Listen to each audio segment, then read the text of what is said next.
my name is Ashley Scher. I'm the founder and CEO of ShareLove.Fund. We're going to continue our discussion of Niyama's observances. And the fourth one is study, continuing learning, self-study, worthwhile study, pursuing knowledge that's meaningful to you, personal contemplation. Asking yourself, what are my interests? What are my goals? What is my favorite color? The idea of lifelong learning and being open to new ideas and approaches, and taking an active interest in learning about life, investigating subjects of personal interest. I tell children with respect to this Niyama learning, I say, get in the driver's seat of life.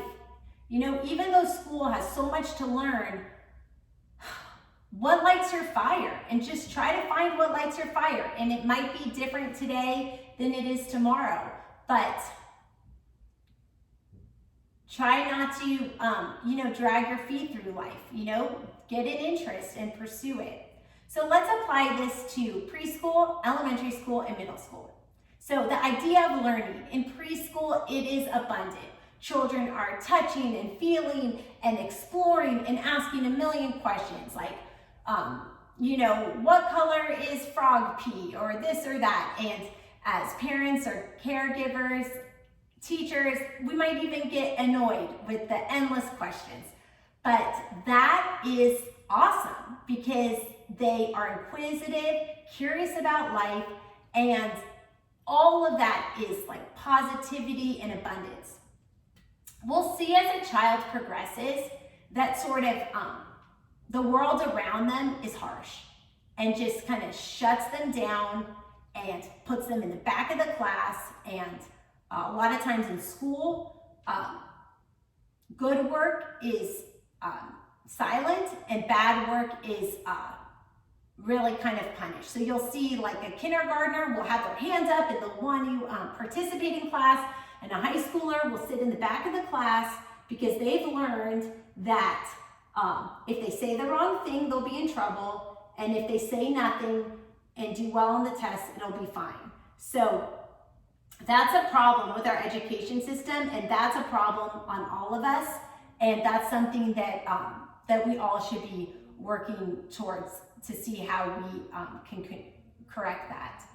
Because learning should be fun. You're doing this registered children's yoga teacher training. You're interested in improving yourself and learning. That's what brought you here. And there's a lot of cool stuff out in the world. And the children are our future, and we should foster an environment that keeps them excited about learning. So in the elementary school level, learning is one of the things that happen as children start to do book reports, or they have to do a project where they learn about something or an animal. And this is the beginning of teaching children about the resources that surround them, that they don't have to get all the information from their parents. And this really opens children's eyes up and broadens their horizons. So in the yogic context, this could be something where we introduce a few Sanskrit words for the child, and introduce the concept of, in different places they speak different languages, and different languages are written differently, and look how funny Sanskrit looks, or something like this. In the middle school age group, children can get withdrawn, depressed, overloaded with the amount of schoolwork they have, and especially children with a learning disability may start having an aversion to learning. I think for these children, it's important to distinguish the love of knowledge versus the structure of the formal academic setting. And middle school years are rough, and maybe there's no way to avoid that.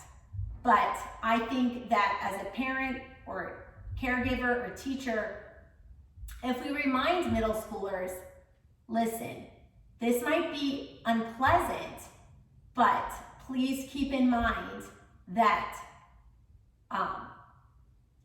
what might be unpleasant is the format of how you're expected to learn, and not actually the concept of acquiring new information. And sort of showing middle schoolers that light at the end of the tunnel, that acquiring information can be rewarding, and to just sort of hang in there until high school, where things are a little bit more differentiated, and college, where things are even more differentiated. And you never have to take foreign language if you don't want to in college, or maybe your college has one requirement, but there's more choice of the types of subjects you take, and then as an adult, you can subscribe to the newspapers you want and not subscribe to others. Like, nobody taking this registered children's yoga teacher training is doing it because they have to. As an adult, you get to choose. Do I want to be a yoga teacher and learn that, or do I want to be a math teacher and learn that? So we can empower middle schoolers that might be a little bit disgruntled about the learning process. We can empower them by giving them perspective, by reminding them that the scholastic structure that they're currently in, that might not be working for them, is a temporary structure, and to hang in there, and remind them that there's a lot of other ways to learn in the world, and as they become an adult, they will have more time to pursue learning in the ways that interest them. Thank you for your time. Namaste.